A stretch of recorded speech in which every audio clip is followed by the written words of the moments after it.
Everyone knows who I am. Everybody knows who I am. I am. Morgan Freeman can't move his left hand, but most people don't even notice. For more than 15 years, he's kept a painful secret hidden under that black glove. It's not just damaged nerves. It's something way worse. This condition gives him constant pain. He had to stop sailing, flying planes, and riding horses. Even his heartbeat had to be fixed. What the doctors found after his car crash explains it all. That black glove he always wears tells a story of surviving something awful and dealing with hidden pain that will really touch your heart. Morgan Freeman was born on June 1, 1937, in Memphis, as the youngest of 5 kids. And from the very beginning, his life seemed guided by things much bigger than him. His dad was a barber who made about $15 to $20 a week, and his mom was a teacher who earned around $30 a month, and that money hardly fed 7 people. So, just a few months after he was born, his parents made a tough decision and joined the Great Migration. They moved to Chicago for factory jobs where the pay jumped to $60 or $75 a week. That meant leaving their baby boy behind in Mississippi while they tried to make a better life. Their trip was 500 miles long, and that separation affected him deeply even before he could really understand it. When he was 2, he went to live with his grandmother Evelyn in Charleston, Mississippi. He stayed with his sister Iris in a tiny one-room house that had no electricity and no running water. It shook so much in storms that neighbors worried it might collapse. He only saw his parents during short summer visits, then went back to Evelyn when school started. For 4 years, that little house was his whole world until 1943, when Evelyn passed away. He was 6. That loss took away the little stability he had. He was suddenly sent to Chicago for good, and he hated the cold weather there, the concrete streets, and the endless gray skies. The warmth of Mississippi felt like a dream he couldn't return to. After that, life tossed him around like a leaf in the wind.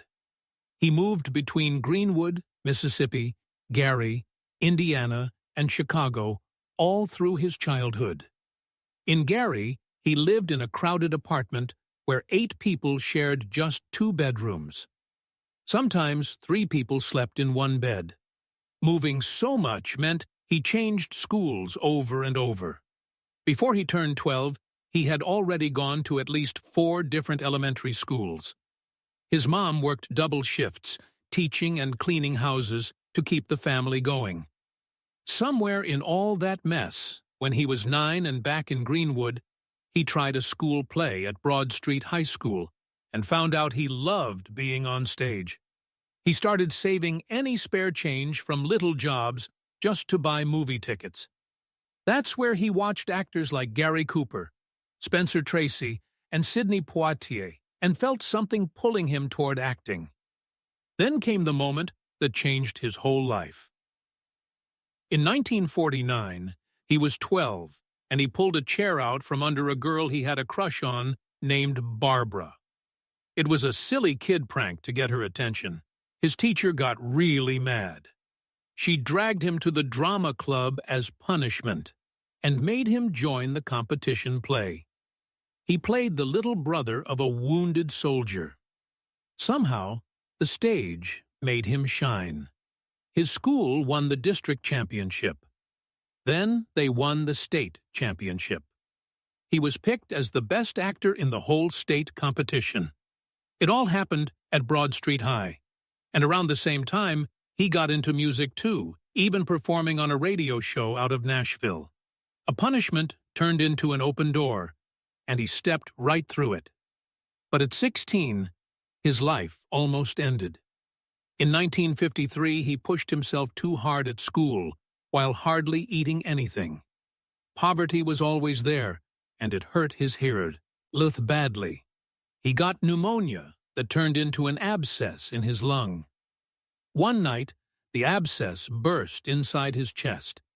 He started bleeding heavily and needed a blood transfusion. His family was scared he wouldn't make it through the night. When he finally got to the hospital the next day, doctors saw he was really malnourished. He stayed there for 2 weeks.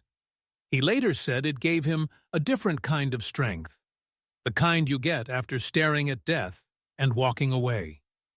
At 18 in 1955, he joined the Air Force instead of accepting a drama scholarship from Jackson State. He really wanted to be a fighter pilot. He had grown up watching war movies during Chicago summers, dreaming of flying like the heroes on screen. 3 of his 4 brothers joined the military too, so it was in the family. He pictured himself flying high in the sky, not stuck in classrooms. But when he got there, things were different. He was assigned to fix automatic tracking radar as a repairman. From 1955 to 1958, he sat at a desk repairing radar equipment that tracked enemy planes. It was important during the Cold War, but not what he dreamed of. He waited more than a year hoping for a pilot spot. He learned discipline, patience, and how to be precise with technical stuff as he moved up to Airman First Class. But his dream stayed just out of reach. When he finally got to sit in a fighter jet cockpit, everything changed. He described looking at all the switches and controls and feeling like he was sitting in the nose of a bomb. The excitement he imagined was gone. He realized he loved the idea of flying, not actually doing it. And he didn't want to be the one pulling the trigger on anyone. That moment broke a dream he'd had since he was a kid. He got an honorable discharge in 1959 at age 22 and went straight to Los Angeles to chase acting. He took classes at Pasadena Playhouse and Los Angeles City College while working as a clerk to pay bills. He even tried tap dancing. He didn't learn much from the formal acting classes, so he trusted his own instincts. Money was always tig. In the early 1960s, he moved to New York. He worked at a donut stand in Penn Station. He kept going to auditions. In 1964, he danced at the World's Fair. It wasn't until 1967 that he got a real role in an off-Broadway play with a shocking title. It opened and closed fast, but it was a beginning. The Air Force training stuck with him. The discipline, the steady way he fixed problems, the patience from waiting for chances that never came, all that shaped his acting.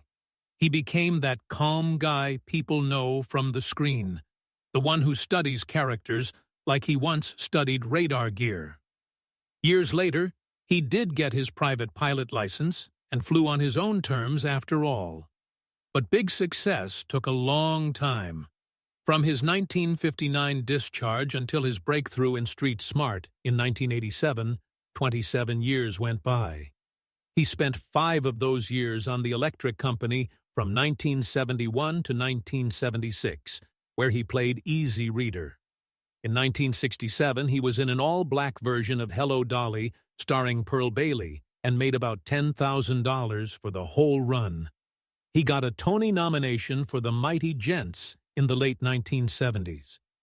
His marriage to Jeanette Adair Bradshaw lasted from October 22, 1967, to November 18, 1979. They raised 4 kids together and struggled with low theater pay for years. He kept trying, even when nobody seemed to notice. He moved back to New York and worked whatever jobs he could. In 1964, he danced at the World's Fair. In 1966, he was an understudy in The Royal Hunt of the Sun and got to play the lead for one show in Des Moines. That night, he said he felt something amazing. By 1967, he got an off-Broadway job paying $72 a week. It felt like a lot because he could finally relax a bit. His soap opera work on Another World came later. From October 12, 1982, to May 14, 1984. He played Roy Bingham, an architect working for frame construction. It gave him steady money when he hadn't broken into movies yet, and it helped connect stage work to screen work. His real Broadway break came in 1968. A friend got hired for Hello, Dolly, then got fired. The producer called Freeman and said he was wrong for not hiring him the first time. That call got Freeman on Broadway. Cab Calloway and Pearl Bailey starred in the show. Critics loved it. Freeman made $200 a week and learned what real professional theater was like. Through all this, he had stress at home, too. He and Jeanette had one daughter together named Morgana in 1971. He had 2 sons from before, and Jeanette had a daughter that he adopted. He made $5,000 for The Lovers in 1967 and $6,000 for The Dozens in 1969. Raising a family on that money in New York was really hard. Then in 1970, he joined Pearl Bailey's show. He started as understudy and then became the lead. He earned $15,000 for the role. It was one of the first big Broadway shows led by black creators and actors, and it put him in a new spotlight. Morgan Freeman joined the Electric Company in 1971 when he was around 33 or 34, and the second he stepped on that PBS set, he changed kids' TV. He wore an afro, a cool smile, and spoke with a smooth rhythm that made reading seem fun. Kids knew him as Easy Reader, the chill guy who made books feel like treasure. The show ran for 6 seasons, making 780 episodes until April 15, 1977, winning an Emmy for Outstanding Children's Series and a Grammy for its soundtrack. Freeman played more than one character. He was Count Dracula, Mel Mounds, and others while filming at Reeves Teletape Studios in Manhattan. Still, he hated the job. Joan Gans Cooney later said it was an unhappy time for him, with long days, tons of takes, and repeating the same stuff over and over.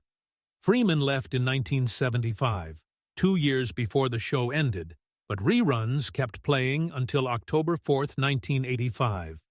Easy Reader stuck in millions of kids' minds, a fun twist on the 1969 movie Easy Rider, and his acting made a whole generation think reading was cool. As the 70s ended, he moved to heavy roles. In 1979, he was in Roots, The Next Generations, the CBS miniseries that continued Alex Haley's family story. It aired in prime time and got huge viewers. The show had deep themes across time periods and included scenes with James Earl Jones as Alex Haley.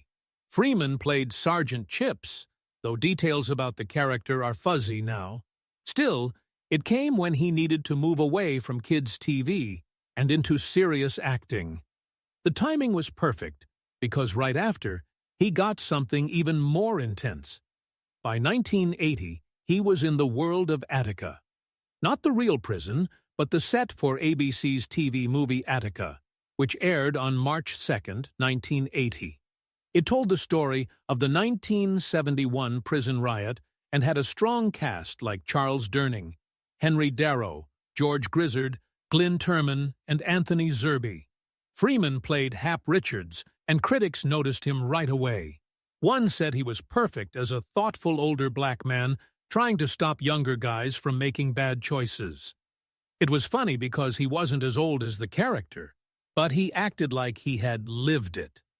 The movie got 5 Primetime Emmy nominations and 1 for Outstanding Directing. That role changed things. People in the business started seeing him differently.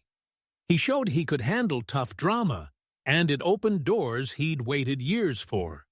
During this time, his personal life had its own struggles. He had married Jeanette Adair Bradshaw on October 22, 1967, around when he was getting over his Air Force days from 1955 to 1959 and taking acting classes at Los Angeles City College. They built a blended family. They had a daughter named Morgana, and Freeman adopted Jeanette's daughter Dina. For 12 years they stayed together while he tried to make it in show business. But the stress kept building. Their marriage ended on November 18, 1979, just as he went from Roots to Attica and right before his career started rising. After the divorce, she stayed out of the spotlight. Reports guess her net worth is between $1 and $5 million, but nobody knows exactly. What is known is they stayed friendly, but those tough years left scars. In 1980, another big change came on stage. Freeman played the chaplain in Ntozake Shange's version of Mother Courage and Her Children. That same year, he also did Coriolanus at the New York Shakespeare Festival. And in one big moment, he won 2 Obie Awards at once. He was 43. After years of small roles, he finally got the praise every stage actor wants.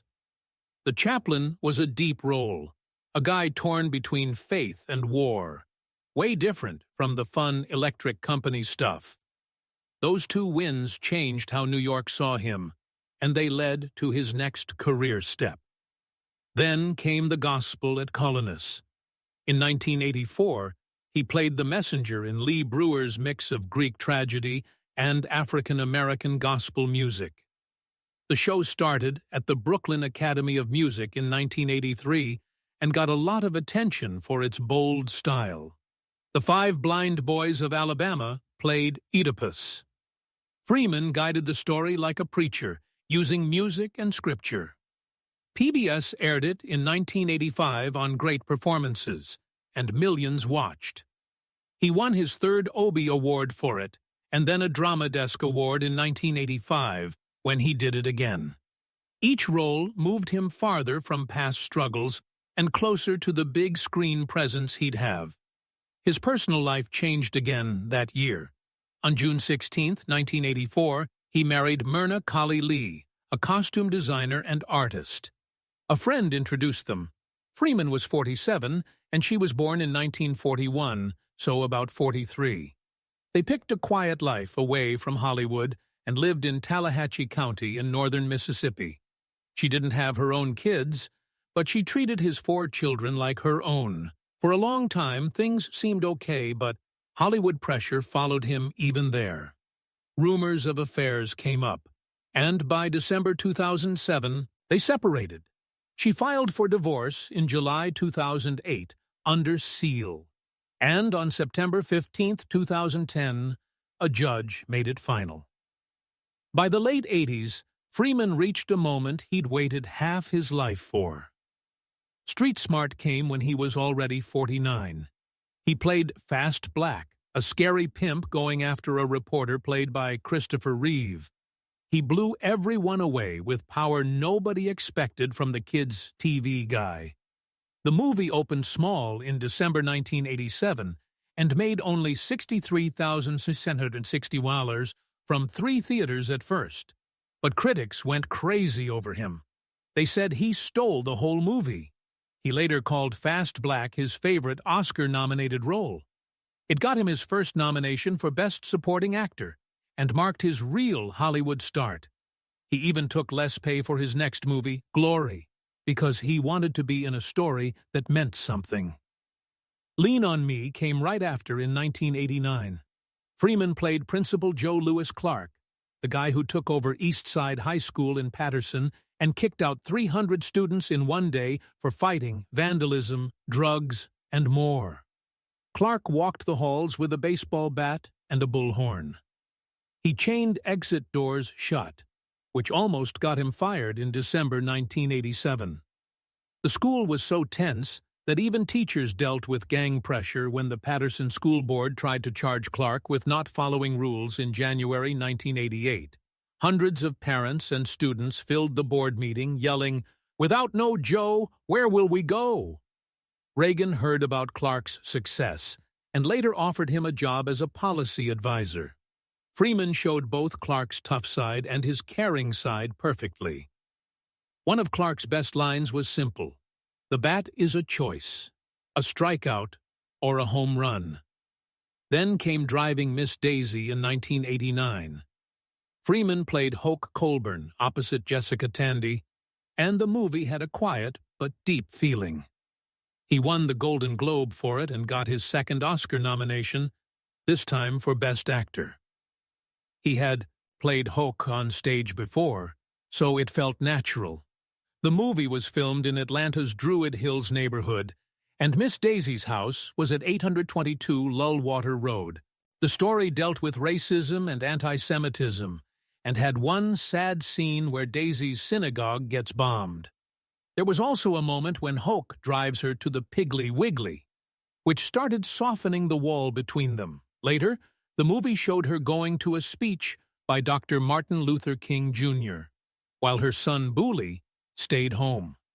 Small moments like these stick with people even years later. Glory came that same year. Freeman played Sergeant Major John Rawlins in the story of the 54th Massachusetts Infantry, one of the first African-American fighting units in the Union Army. The budget was just $18 million, but the movie had one of the best Civil War battle scenes ever, especially the attack on Fort Wagner. Shelby Foote was the technical advisor. Freeman took less pay again because he believed in the story. The movie opened in 3 theaters with 63,000 on the first weekend, the same as Street Smart, but it grew and made almost $27 million. Denzel Washington won Best Supporting Actor, and the film won 2 more Oscars for cinematography and sound mixing. Freeman's acting held the movie together with dignity and strength. When Morgan Freeman stepped into The Shawshank Redemption in 1994, he brought the calm voice of Ellis "Red" Redding so perfectly that people still quote him today. His performance got him an Academy Award nomination for Best Actor at the 67th Academy Awards, though he lost to Tom Hanks for Forrest Gump. What people didn't see was how tough that movie was on him.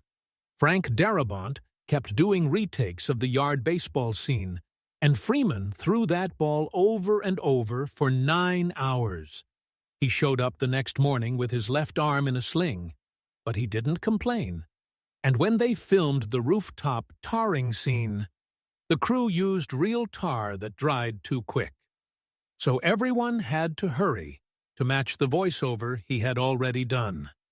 After so many takes, Darabont looked around and saw a crew member crying quietly.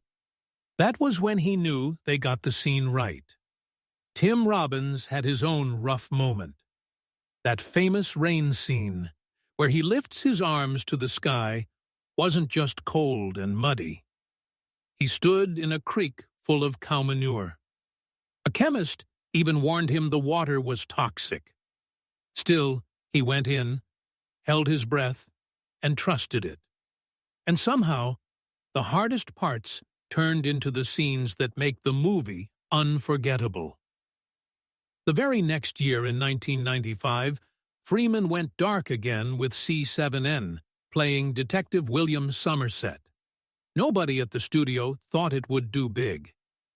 David Fincher fought for his vision so much that the movie went $3 million over its $30 million budget, ending up around $30 or $34 million. At the time, it was the most expensive movie New Line Cinema ever made. Bosses worried about the violent feel and mixed test screenings, but audiences loved it in a way nobody saw coming. C7N opened with the biggest September weekend ever, beating the $12.6 million record from Freddy's Dead. Then it kept going until it made $327.3 million worldwide. It was the 7th highest-grossing movie of 1995 and made $100.1 million in the U.S., beating Die Hard with a vengeance. Fincher had told Freeman and Brad Pitt that people might not remember the movie forever, but they'd be proud of it.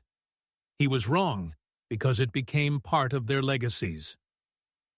In 1997, Steven Spielberg cast Freeman in Amistad as Theodore Jodson, a freed slave fighting for captured Africans' rights. Freeman connected a lot with the topic. He said America often hid this part of its history under the rug. He talked about slavery working like farms or businesses where everyone had to work to survive. And he said it's important to accept shared history instead of building walls. If he held on to his ancestors' pain, he said, he'd have to make someone else feel guilty. He hoped the movie would bring people together by showing history belongs to everyone, no matter how hard it is. Just a year later, in 1998, Freeman made history another way by being Hollywood's first black president in a big sci-fi movie. Deep Impact put him in the Oval Office long before Barack Obama got there in 2008. The movie used top effects from industrial light magic to show comet hits and world destruction. But it was Freeman's calm as President Tom Beck that people remembered. His steady voice made some think his role quietly helped America get ready for a real black president. Others had played fake presidents before, like James Earl Jones in 1972, Chris Rock in 2003, and Dennis Haysbert in 24. But Freeman's reached the most people. It set a style Hollywood followed for years. On February 27, 2005, the moment many thought might never happen finally did. Freeman won his first Academy Award at the 77th Academy Awards. He was 67 and became the oldest African-American actor to win at that point, taking Best Supporting Actor for Million Dollar Baby. He beat strong actors like Jamie Foxx, Thomas Hayden Church, Alan Alda, and Clive Owen. He had been nominated before for Street Smart in 1987, Driving Miss Daisy in 1989, and Shawshank in 1994. So his name had been in Oscar talks for almost 20 years. His powerful narration about life, death, and mercy kept the movie strong from start to finish. When he held the trophy, he just said it didn't change him at all. A few months later, he entered another huge world when Christopher Nolan cast him as Lucius Fox in the Batman movies. Between 2005 and 2012, Freeman made exactly $5 million for each film, totaling $15 million for the trilogy.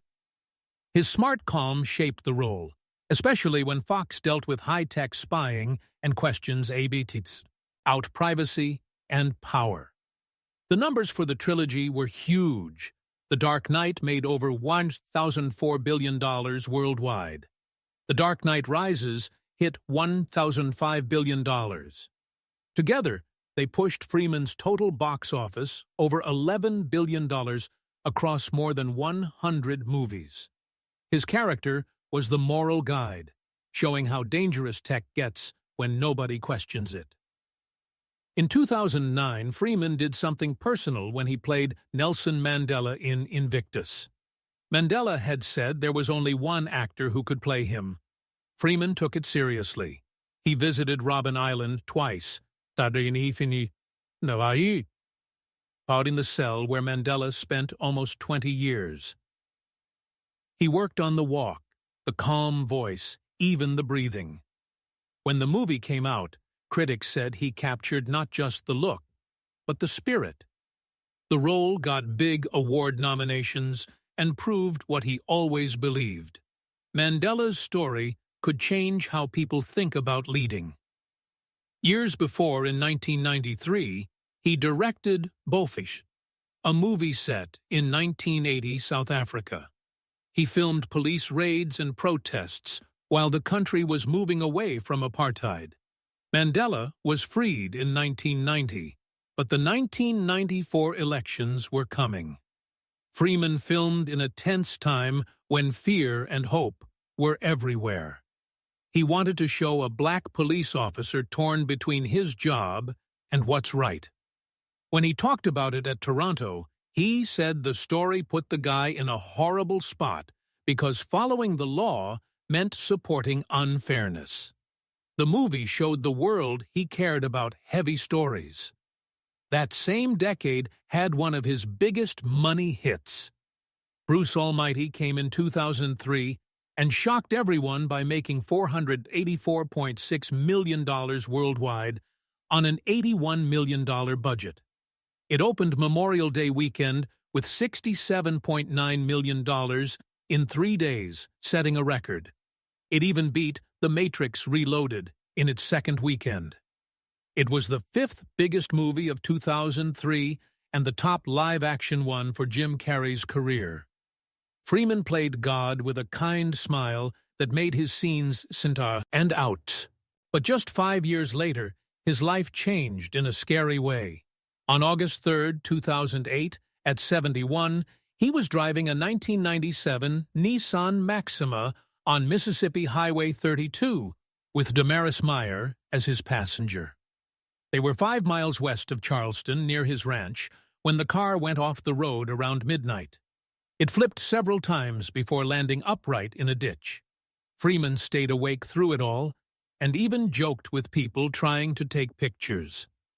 Clay McFerrin, a local editor, remembered Freeman saying no freebies when phones came out. Later, Freeman said he blacked out from atrial fibrillation, a bad heart rhythm issue that made him lose control. The injuries were awful. His left side got the worst of it. He broke his shoulder, arm, and elbow. 2 days later, on August 5, 2008, surgeons worked 4 hours to fix what they could. They used pins and plates on the bones, but the nerve damage was permanent. He couldn't move his left hand at all. He told People magazine in 2010 that the pain never went away. It changed his life in quiet but tough ways. Doctors diagnosed fibromyalgia soon after, a condition that causes deep nerve pain and tiredness. The pain felt like fire along his left arm.